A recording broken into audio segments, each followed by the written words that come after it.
Lizzie here from Lizzy Curtis Designs, and today I'm going to show you how to make Sienna. And Sienna is this fabulous table runner behind me. If I just move slightly out of the way, you can see the majority of it. I'll get it down at the very end so you can see what it looks like, but I'll leave it there for the time being because it's part of my set and it looks beautiful. So Sienna is a 3-block runner. It has, and it's quilt as you go, which is interesting to do. It has the borders, the big borders going around the outside, and it obviously has the binding to finish it off. Today I'm not going to make the 3-block runner, I'm just going to do representation of it with 1 block and 1 border at the ends, making a mat. I thought that would be quite a nice thing to do anyway. So if you didn't want to do the whole thing, you could just, it's quite easy then just to make a mat or the front of a cushion, something like that. But the techniques are really lovely, and this month of September 2023 we're focusing on autumnal colours and applique, which I think this really represents really well. On the Sienna cushions there we have applique too, so it's kind of, we're following that theme through, and although they are Halloween, they don't have to be. They can be any time of the year, any sort of celebration, or leave them blank, and they're all about patchwork. This is really all about the quilt as you go technique and applique. So if we have a look on the overhead, we can see the pattern here. This is the first little bit I'm going to show you how to do, and you can see that it's a really nice size. It's going to sit on a good sort of 4'6" dining room table, but I also had it on the back of my sofa and it looks really nice. If you got a long coffee table, it would go on there, but you could just make the 1 block, or you could make 2 blocks, all 3, or make it even bigger. In fact, the whole thing could be the biggest quilt that you've ever made if you want it to be, because you just increase the blocks that you're using. Now the background fabric, the creamy coloured background fabric, takes a ½ metre of fabric regardless, and because of that I only got the ½ metre as it says in the requirements there. So my background is a slightly different colour for my mat, but I'm sure you'll forgive me for that. All the techniques are exactly the same. So this is Sienna. So the first thing I want to show you how to do is the binding, which is the stems of the flowers. Now the binding is only ½ inch wide. If we have a look on the overhead here, it literally is only ½ inch wide. In fact, when I cut this, I cut it a little bit bigger, and I'm talking probably not even quite a 1/16 of an inch, but just a little bit bigger, and it really benefits from some sew flat, which is my Abigail's equivalent to best press, or a light starch. It would be lovely, but I think to stop it fraying too much, it's quite good to have a little bit of the starchy something or other on it. Because it's only ½ an inch, you are going to get some fraying, so anything to stop that is great. So I thought, right, I'll just use the sew flat on it, and it just stops it. It gives it a bit of substance, I'll be honest with you. It's not quite a starch, but you're nearly there with it. Now you can see with this fabric, with this green that I've used, it's a Moda fabric. Now let me tell you which one it is, because you might want to use the same. It's called Ombre Flurries Metallic by Moda. It's Vanessa Christensen is the lady who designed it, and it's variegated in a way. It's ombre and light to dark, that type of thing. So which is really good, because it means the stems they all look different, and yet they're cut from the same fabric. So it's quite a good idea to buy something like this, or dye your own, so you've got that lovely ombre look. Okay, so I like to use a sasha tool. I have got the electronic binder maker. I'll be perfectly truthfully honest with you, I could not get it to work for this 1/4 inch binding that you need. It's not bias, so let's dispel that straight away. It's not a bias piece of binding, but I just couldn't get it to work nicely on the machine. Probably user error, who knows. And also, if you've got one of those pull along binding tools, I've tried that as well, and again I couldn't get on with it, making this binding so small. Like I say, it's only 1/4 inch when it's folded. So all I do to start off with is fold over the tiniest amount, can you see? The tiniest amount, and then fold it again to the centre, so you've got the start of your binding. Okay, I found that to be the best thing to do.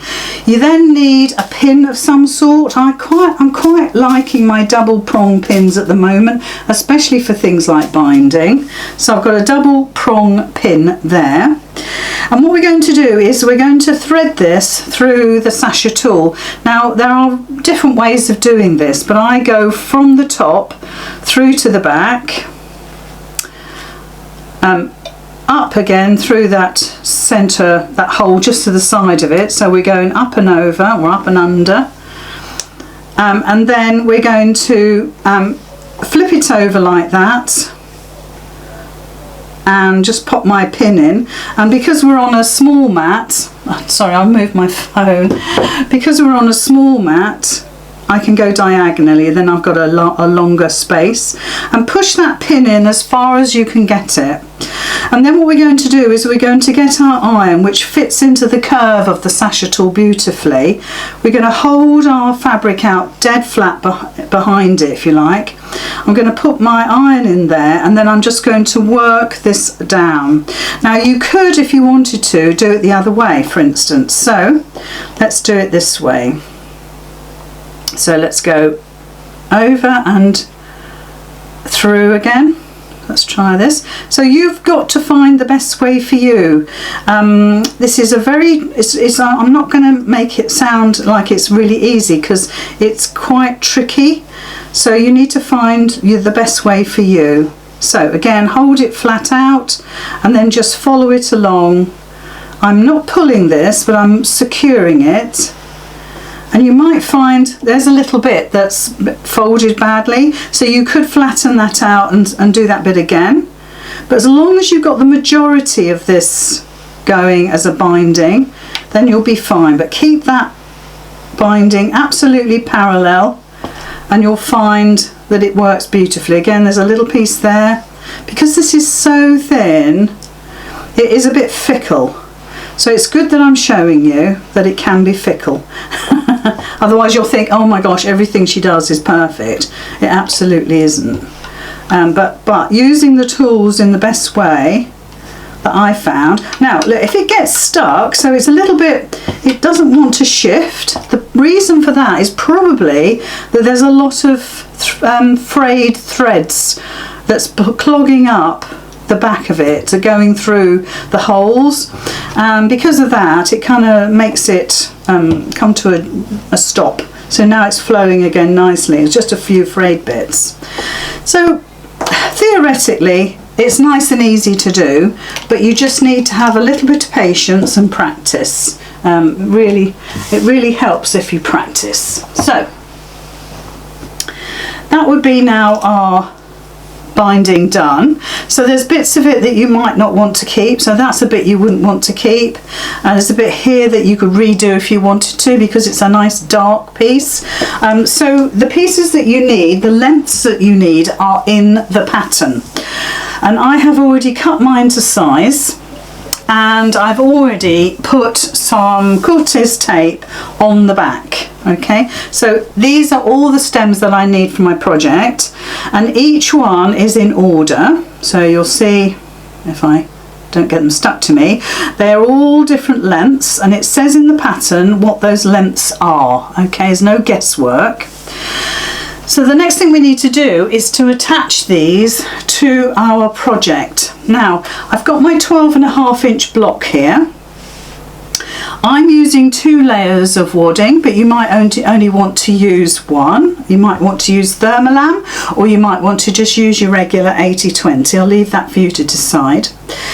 And what you then need to do is to mark these points on your piece, on your block. Okay, I don't know if you can see, but there's a mark here, here, here, here and here, which correspond to your stems. And I want you to mark those with a heat erasable pen, and I want you to then stick these down. So I'm just going to check my measurements again just to make sure I've got these in order, which I know I have, but I like to double check. Yeah. So the first one I'm going to put down is this one, and I'm putting it to the right side of my line, and then I'm just going to swing it around like that. And although it's not bias, it's fine. It wants to stay put. It's absolutely fine. So this is the second one, and you can refer to the pattern. I'm sort of looking at my pattern now to see how I did this. So that's going across like that. And then the next one goes almost straight up like that. And of course you can move these about. You don't have to stick with these.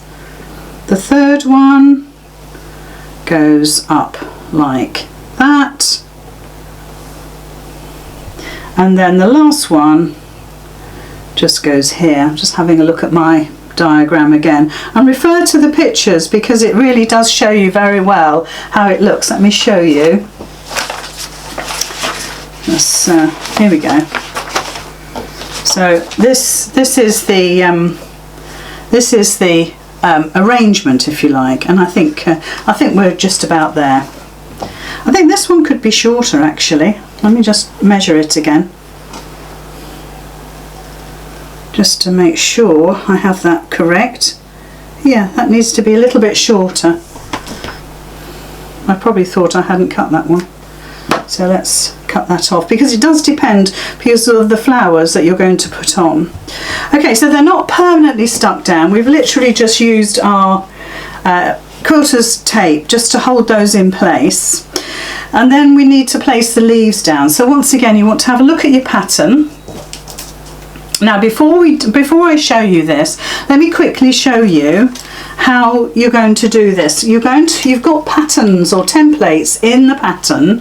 You need to trace those off onto the back of Bonder web. So you're tracing them onto the paper side, and then you're going to get some fabric, just little tiny scraps. The fabric I used for the designs is called Forest Frolic, again by Moda, and it was a charm pack, and it was absolutely perfect for my project. So you might want to see if that's still available. It's certainly it's a brand new, as of September this year, 2023. It's a brand new design come out. So trace, put them on the reverse side of your fabric, on the wrong side, and then you're ready to cut them out, and then once again glue them down onto your project. Now you could do needle turn if you want to, in which case add a 1/4 inch or a little bit less onto each of these different patterns, either the flowers or the leaves. And although there's lots of leaves templates in the pattern, they're actually all slightly different sizes because they're all hand drawn. So you've got lots of choices of what shape you want to use. These two are quite big, and the ones I've got ready to go on the project are a little bit smaller, but you can have whatever you like as long as you're happy with the result. It doesn't matter. So these are the other little ones. So let's again have a look at the project and make sure we're putting them all in the right place. I'll refer to the pattern. You can have your pattern in front of you. So you're just peeling off the back of each leaf, and you want to just tuck them under the stem where you think you might need them. And it's quite nice to, can you see I've used that variegated ombre green again, and it's quite nice to change the colours up. So just scrape the back with your thumbnail and that'll lift them. So this one can go a little bit further down. They're not permanent yet, so I'm going to use a darker shade now. So I'm following how the pattern looks. That one can go in there like that, and then we need to put 2 more here, so I think I'll use the 2 that I've just created. Because they're still warm, they won't come off the back of the fabric so well.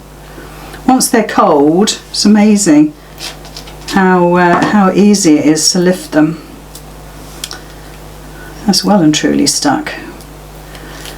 That's it, I've got it now.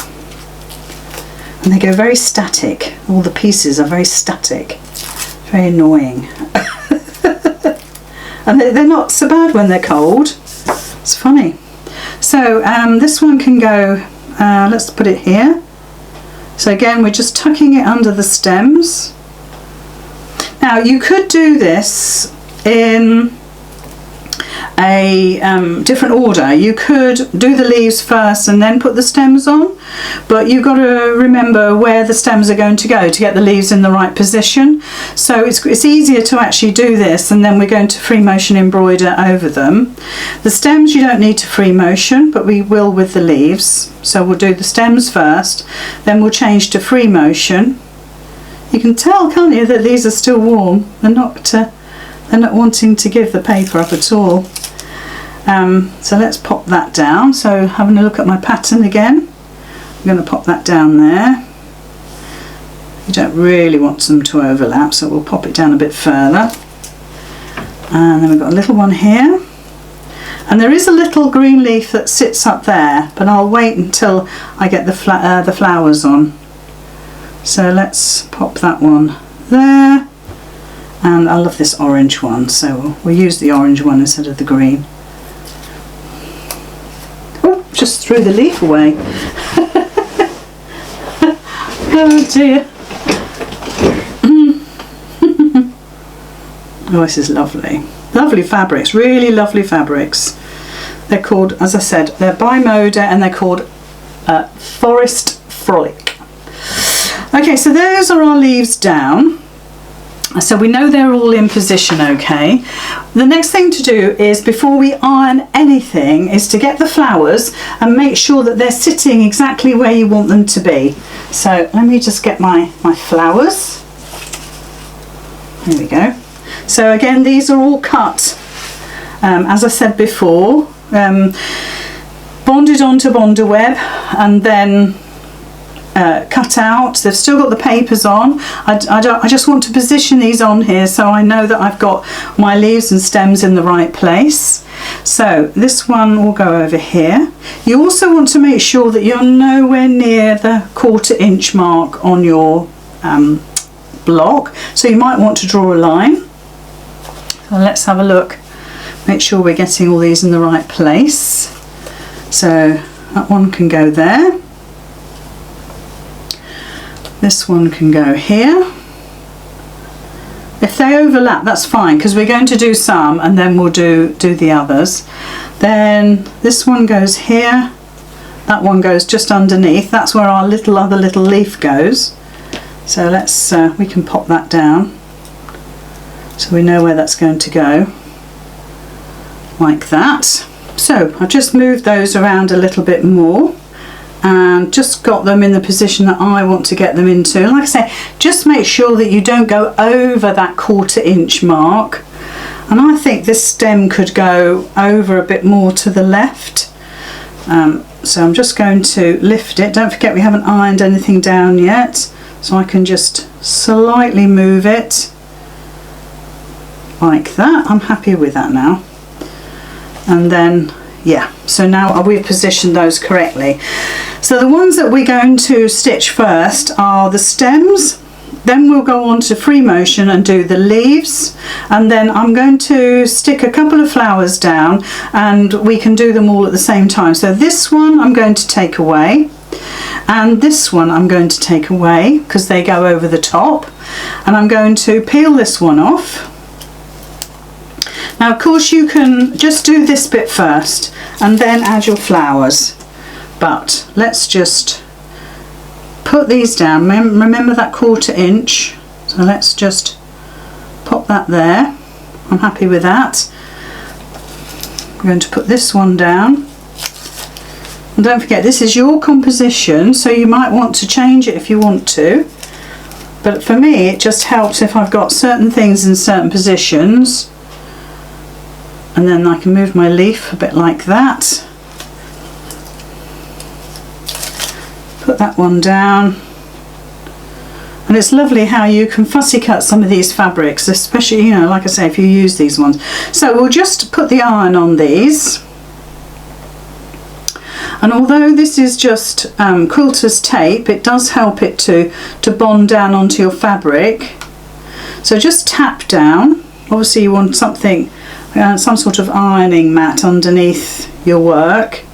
But as I've got 2 layers of wadding, I'm pretty confident we're okay. Just tap it down. And then we're ready to start stitching, as I said. Okay. So with the layers, don't forget to use some adhesive spray, some 505 or something like that, to just temporarily hold all your layers together. I've just pinned mine for the time being. So we're only going to be quilting through the wadding layers and our top block here. We're not going through the back at all. If we were, you'd have some very funny quilting going on the back of your block, and I wanted that to keep that quite clean. So we're going to stitch the stems first, and we're going to just stitch them with our regular machine, you know, a regular foot, and it's just a regular sort of 2.4 stitch length. So we'll just go up all the stems. I've got a variegated thread, but you might want to use just a regular thread. That's up to you. Let's just move that a little bit for you. Now I tend to go around the outside of the flower and then just down the other side. Like I say, you might want to stitch your stems and then put the flowers on separately. Okay, so that's the first one. Try and get close to the edge. Mine's not as close as I'd like it to be, but it's always the way when you're trying to show something. So with this one, we go right up to the top, across the top,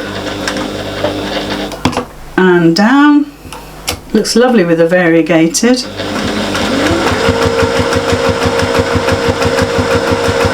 So you can see if you had quilted this with the backing on, it could look a little weird. So, and also this, the green that I'm using, it's great because it's got some sort of gold snowflakes on it, and just, you can't really tell they're snowflakes. They just look like a little bit of foiling on your fabric. Yeah, I think you'll enjoy doing this. I know recently we've been working on some of our projects on our Thursday night chats in our private group, but this time I wanted to just do a little video for you and then concentrate on other things this month. It's quite nice to have a change. So this stem doesn't have any flowers at the end of it, so it makes it nice and easy. And down the other side. And my little flower petal is just in the way, so I'm going to see if I can lift it. Yep. Because we only tapped these stems down, we didn't give it a nice press. They're still fairly pliable. Okay, down the other one.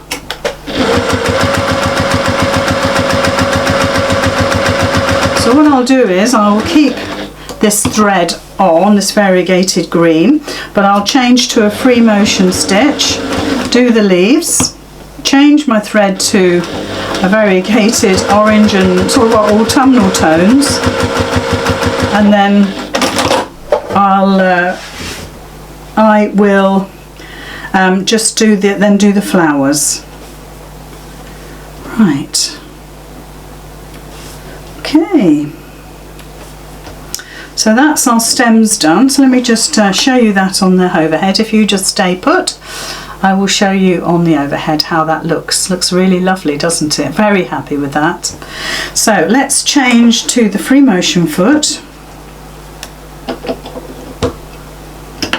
You might have a really easy way of changing your feet, certainly on the Bernina, which is probably one of the easiest ways of changing a foot. On the Juki it's a little bit more old-fashioned, let's say. So let's rethread that. Okay. I always put the foot down when I thread the needle because that gives me more space. And this needle threads from left to right, so I'm kind of used to it now. So I've got my darning foot on there now. You could use an open toe or you can use a closed toe. I must be honest, a closed toe is really useful when you're doing things like this, where you've got the edges of things to be aware of. So this time I'm just going to do 2 rows around each leaf, and I'm only doing 1 row around the flowers. I don't want them to be heavily appliqued. I don't want a lot of stitching. So we just lowered the feed dogs. If you haven't got that facility, use your stitch length, put that on 0. It should work exactly the same. The main thing is that you change to a darning foot or an embroidery foot, free motion foot, whatever your manufacturer of your machine says it is. So we're just going to start on the spot for the moment, just to bed our threads in, and then we're just going to draw around each leaf. Take it carefully. You don't have to go slowly. Sometimes it's better to have a little bit of speed. And then just do 2 lines. So come back on yourself and cut your threads. And then we'll just turn the work around. Put your needle in to start you off. And then on the spot for a bit, just a couple of little stitches, that's all you're doing is securing your threads. And come round each piece twice, and because we're using variegated, it looks really nice. And the green on the orange leaf that I've just done, it's perfectly fine, perfectly acceptable. So again, a couple of little stitches just to knot your thread really, and adjust if you need to. So like I say, if you haven't bonded your leaves down particularly well and they're still sticking out, then a closed toe embroidery foot is the best thing to use, because it doesn't catch on those loose edges. So just work your way around again. Just take your time, no hurry.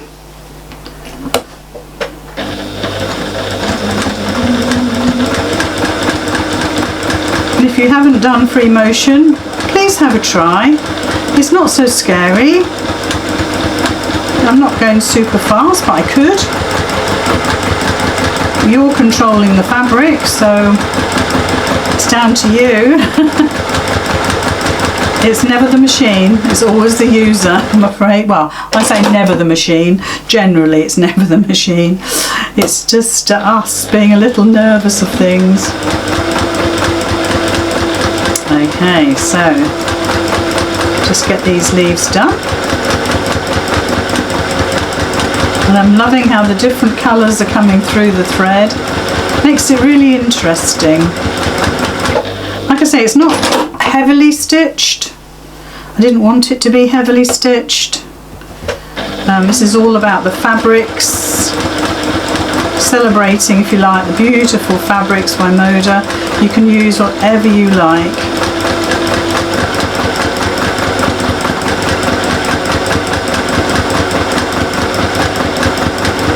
And there's lots of stockists that have it. I had a look online. The stockist that I got it from, which was the Sewing Studio, I think they're sold out of the charm pack, as far as I'm aware. But if you Google it, there'll be lots of places that have it, I'm sure, if that's what you want to use. Now I've got my ends being stitched in here, but they'll easily come out when I cut the threads, so I'm not unduly worried about it. You can always hold your threads so they're tucked out of the way. So last leaf, really lovely. I love this process, one of my favourites.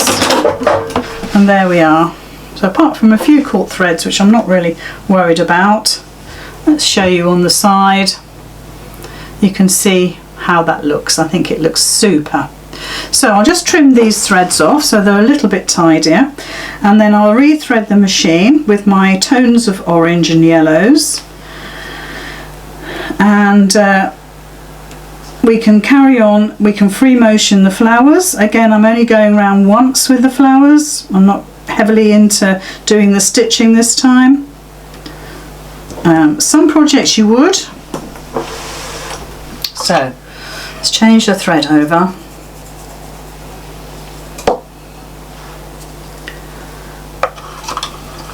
Oops, I need to get some more of this.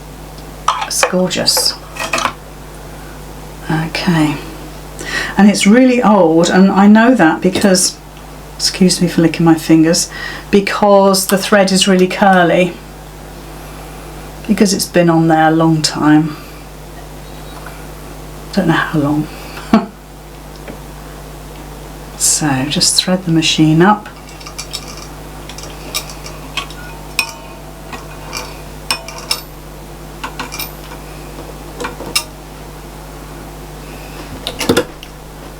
So I put my foot down like I said before, because it always helps me. It might help you if you try this.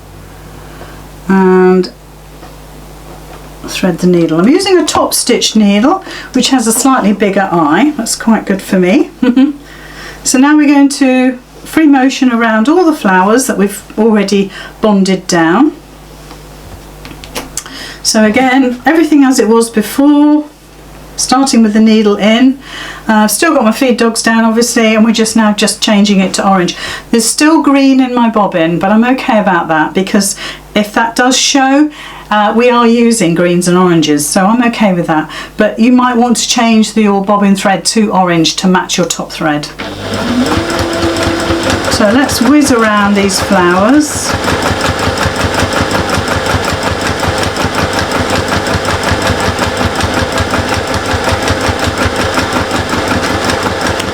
Now you don't have to stitch all the flowers, you know, you don't have to stitch any of it apart from the stems, because you've bonded them on. As long as you've done your bonding nicely, let's get this in a bit more, then it should be fine. But obviously if you go to wash it, those flowers and petals, what have you, the leaves will probably come off. It's not a permanent fix, not really. We'll just follow it round.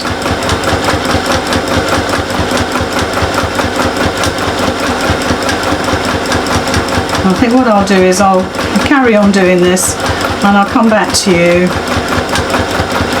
when I've done the ones that I've already bonded on.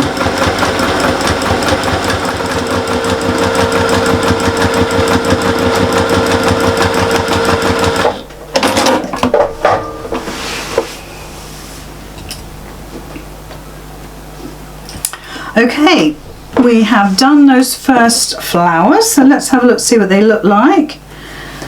Just a couple of ends to cut. We'll try to keep as neat as we can. And I've stitched the leaf as well, which was up here, and it just needs another bond before I go to put the next lot of flowers on. So let me bring my ironing mat up. So let's have a look at the back. You can see how that looks. You can see all the free motion and stitching that you've done. Let's turn the iron on, and we will give that a little press, and then what we need to do is attach the other flowers.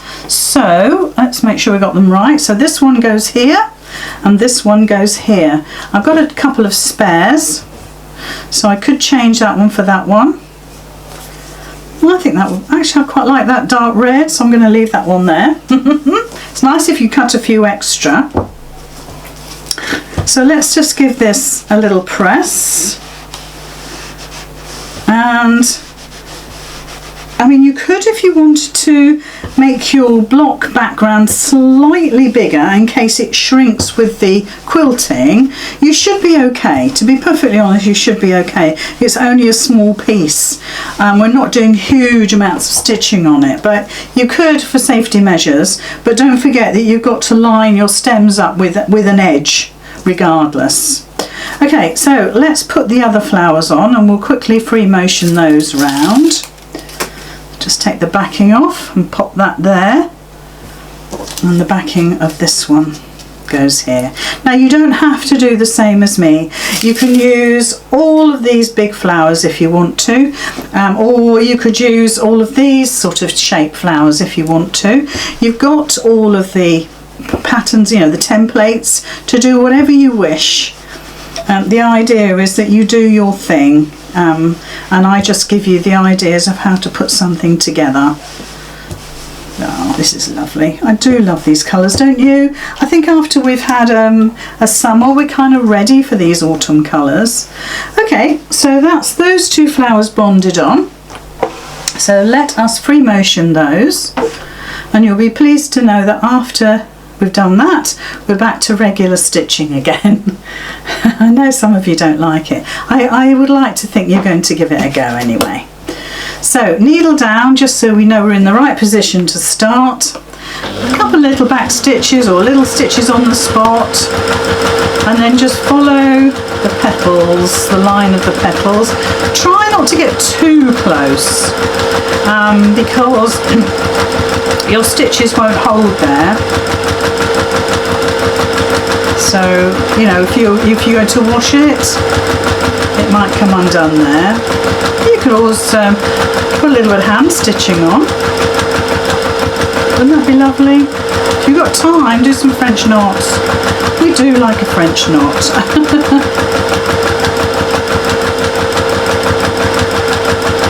So just try to keep it nice flowing action.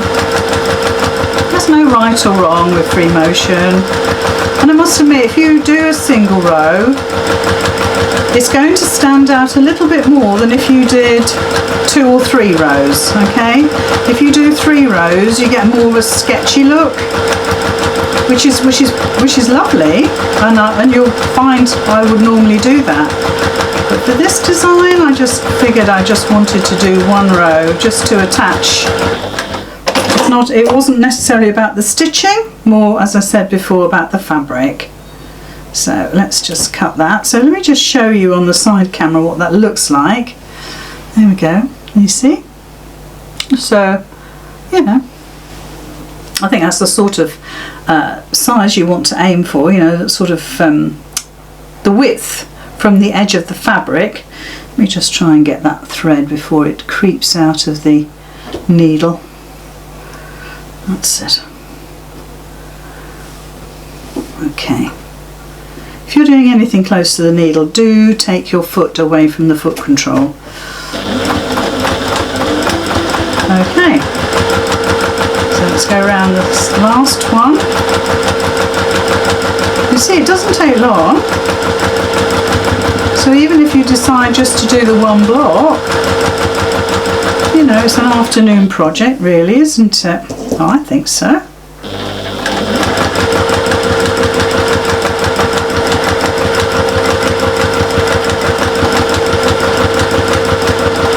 So like I said, with this design, we're just keeping it as a 12-inch block.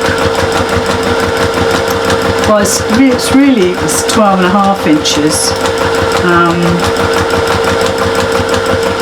But you don't really lose much. You'll see this when we put the border on.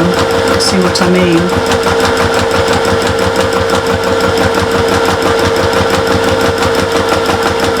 Yeah, so I won't be putting borders on this except for one side, just to show you the technique.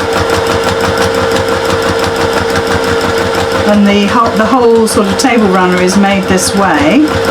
So once you've done it once, you'll be fine. And obviously the pattern, you've got that to follow.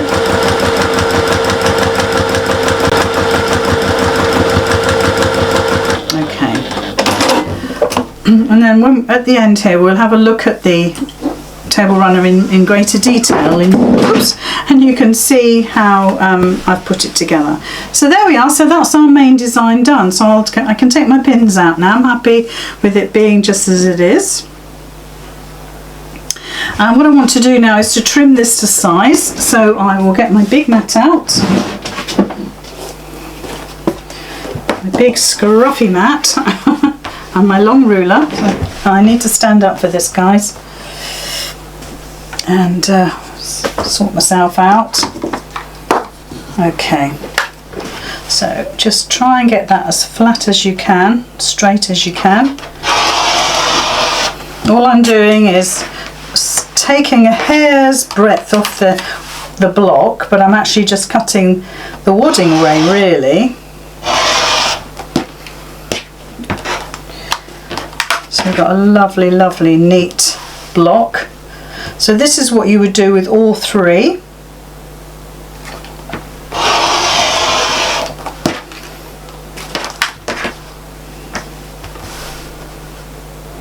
Okay. And straight across the bottom. As soon as you cut something like this, it completely changes how it looks. It's neatened it up straight away. It's beautiful. So now we have finished the front of our little block here. We now need to concentrate on joining it to the border beside it, and we're going to use the technique that I've used to join the three borders together, the three blocks together here. So it's exactly the same. So you're seeing the techniques as you need to, but of course you have got the pattern to follow as well, which will really help. So the first thing we need to do is to put the back on. So although on the front you can see, on the overhead you can see that we've got our stitching, you can see through the quilting there, which is exactly how it needs to be. This is the backing, and of course you're going to use a spray adhesive to put all those layers together. Okay, so everything is now secure, and if you're not sure, pin it just to make sure again, and all this could be trimmed afterwards as well. So we've got our two layers now. We've got the front, we've got the backing on, and all we need to do is to start putting our sashing on. So you need a 1-inch strip of fabric, which is slightly longer than your block. So it's about 13 inches. So I've got lots of little bits of thread everywhere. So it's about 13 inches. I think it says in the pattern exactly how much you need.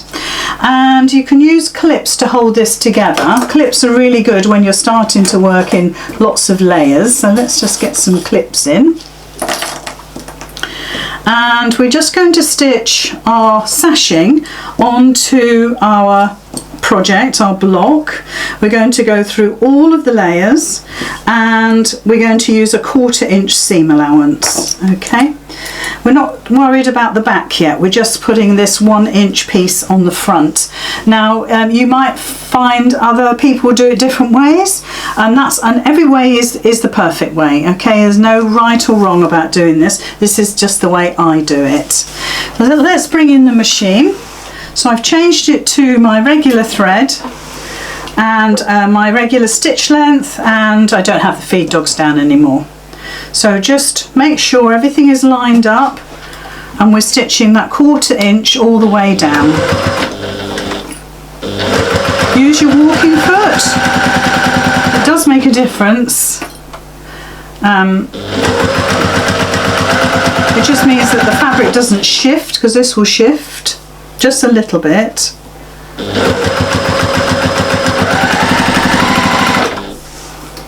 So let's get this on. So don't forget your backing fabric is right sides out. So if I show you that to you, there's the right side of it. So we've just stitched that down. So if we have a quick look on the overhead, you can see that I've just stitched that down there. And then it can be, in a moment we're going to flip it over. Before we do that, we need to put the other side on. Now the other side is a folded piece, so you've got all the measurements. So this is a long piece, a little bit longer than the block again, and we've folded it in half. And if you want to, you can do this at the same time as you put the front strip on. You don't have to do it this way. I particularly like to do it separately, and that way I know all of my layers are secure. So let's just put our clips in again. You can see it's that little bit longer. And what I'm going to do, just to make this neat and consistent, I'm going to stitch from the front again, and I'm going to go over the stitching that I've already done. That way I know that my stitching won't be shown on the back of the project, and I know that I should be catching my little strip on the back. So let's pop that on. Again, make sure everything is lined up. And I'm just going over those stitches that I've just literally done. Put more clips in if you need to, just to hold all your layers together.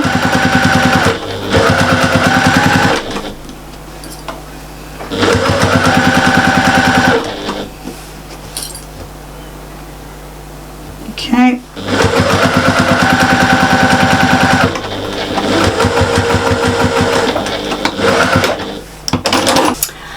So now we have stitched on the 1-inch border on the front, and on the back we've got the strip that's folded in half ready for binding onto our border. So what we need to do now is to attach our border, and this, if you're making the runner, this would be your next block. So you need a front, which in this case will be our border fabric, and a back piece. So that's the back that matches my block. We need wadding in between. I'm using 2 layers, so I shall pop my 2 layers over the top and make a sandwich. And this is how your block would be if you've just stitched it. And then I'm popping my other border strip on top. And make sure that your edges are lined up. So that's not quite lined up there. Let's get that lined up at the top. There we go, it's much better. Okay, and use a fabric spray to hold those together. I'll just pop a couple of pins in for the time being. Okay, and what you need to do is now right sides together with the right side of your 1-inch strip. So right sides together, line these all up at the top, because these are all cut to size, so you don't want to have anything hanging over the edges there. And again, you just want to make sure all your raw edges are sitting nicely on top of each other. You might need to manipulate things a little bit. And use some clips to hold that all together. It's still sticking out a little bit. I think my fabric is actually okay underneath. Just match that up.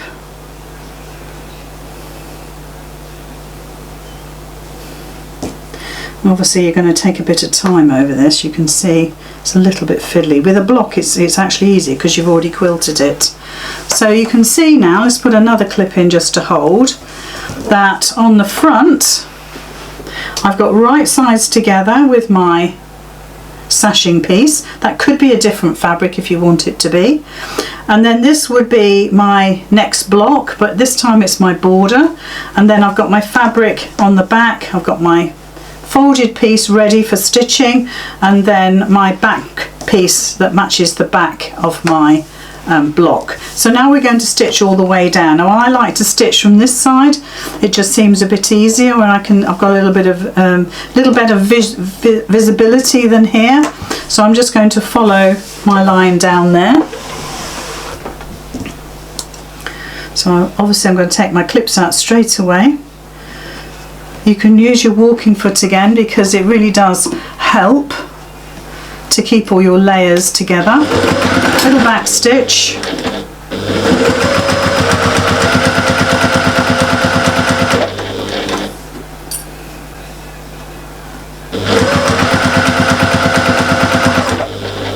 And I know perhaps you might think it's a little old-fashioned, but you might want to baste this before you stitch it. Hand basting, that's what I'm meaning. You're probably looking aghast at the screen now. Or just pin like crazy. Okay, so that is our border now attached. So if we look at the front, I can take my pins out now. Just needs a little bit of a trim and a little bit of a press. Make sure that you've got a 1/2 inch going from top to bottom. So move the machine out of the way. So that's a lovely, lovely, neat finish there. I just need to trim that up. Everything always moves, doesn't it? And then when we look at the back, you can see that all I need to do is to press this over, make sure it's lying nice and flat, and then this can come across, and that can be hand stitched down, or if you're feeling brave enough, you can machine stitch it down. And but you will have a line at the front here. So if you wanted to, you could do this the other way round and put the folded piece on the front and then your top stitching on the front to the back, and that might suit you better. So for the time being, I'm just going to lay this down and pop a pin in just to hold this in place, because I will hand stitch this, but I will do that afterwards, just so you can see how I put the mat together really. Just hold everything in place. And I do really like this, the finish of this. And when we come to put the binding on in a little while, I'll just make sure that's folded over nicely, ready for binding. So let's just give that a trim and a press.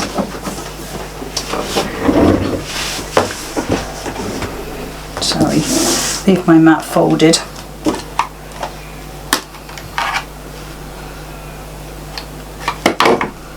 Just make sure it's not twisted, because it will twist. It's got a mind of its own. And although that's cut to size, this doesn't look, you can see it's all a little bit out. It's moved, you see. This is where a walking foot is better. But a lot of this will be covered up with the binding, so I'm okay about that. I'm fine with that. Okay, so I'm just going to go away now and give this a press, and I'll come back to you and we'll do the binding. Okay, now I've given it a good press. It looks amazing. It looks really lovely. And I was thinking maybe you could do a contrast strip here instead of having the self fabric for the sashing. I don't know. The back looks amazing as well. So if we do it that way, you can see how that looks. So that fold now you can see is going over. Just needs a hand stitch. But like I said before, I'll do that afterwards. What we need to do now is the binding. So I'm going to start, and that could do with the trim, but I'll ignore that for the time being. I will start sort of about here somewhere, and what I've done is I've prepared my strip, so it's 2 widths of fabric, I mean which should be absolutely plenty, and I've just folded over the edge as I normally do. It's my favourite method at the moment. So we've got that sort of look, and then I've folded it again, and that's where I'll start stitching. So I'll sort of start stitching about here, 1/4 inch seam allowance from here all the way around, mitering the corners as we go. If you've got a favourite method of doing your binding, then please do that. So we're going to start from just outside of the point, do a little back stitch just to hold, and just going to go over my fold that I made. That's brilliant. And as I said, a walking foot would be good. Really does hold the fabric nicely. I don't know why I didn't put it on, to be honest. We're always cleverer in hindsight. Right, off at a 45-degree angle there, and then I'm just going to fold it back, so this line is parallel along here, and then just fold this back down. You could put a clip in just to hold it in place. Oops, let's just make sure we catch that fabric. And down this side.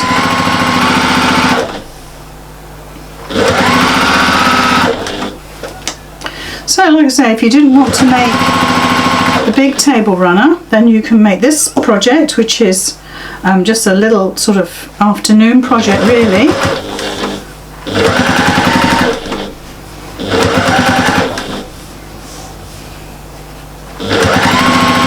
So again, off at the corner at a 45 degree. Fold it over, fold it back on itself, getting that lovely and straight. Not quite right yet. There we go.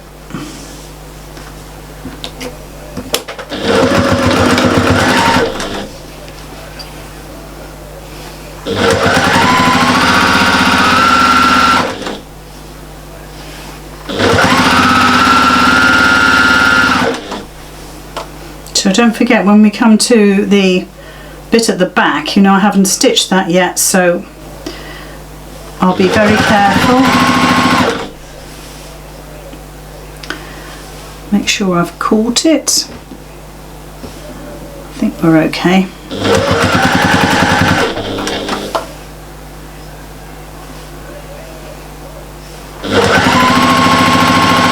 And make sure all your layers are sitting together.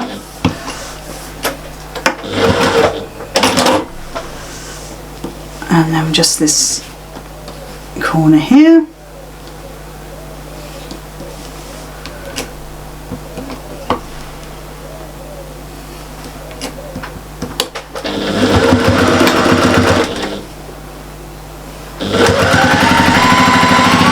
So I've just gone over the 45 degree join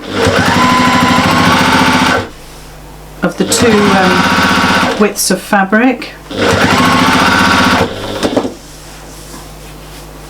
So just coming down to the bottom now, make sure all your layers are sitting nicely still. You might want to pin this anyway or clip it.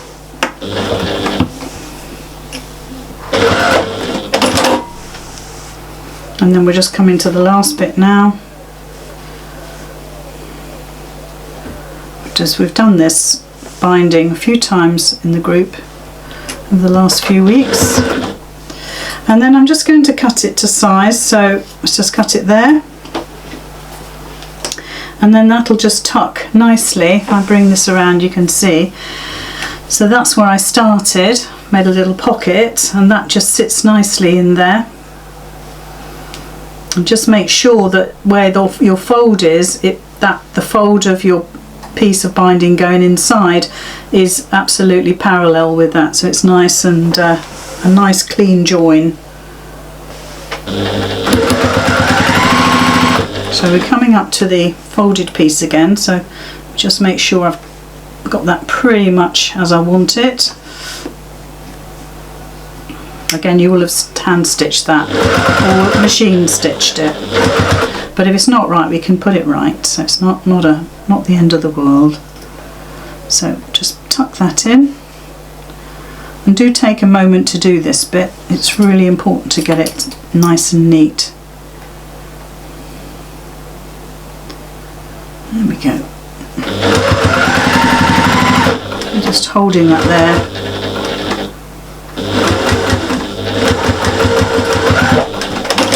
Good.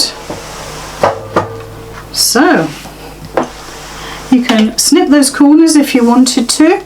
So it's just a case now of pushing your binding out and taking it to the back.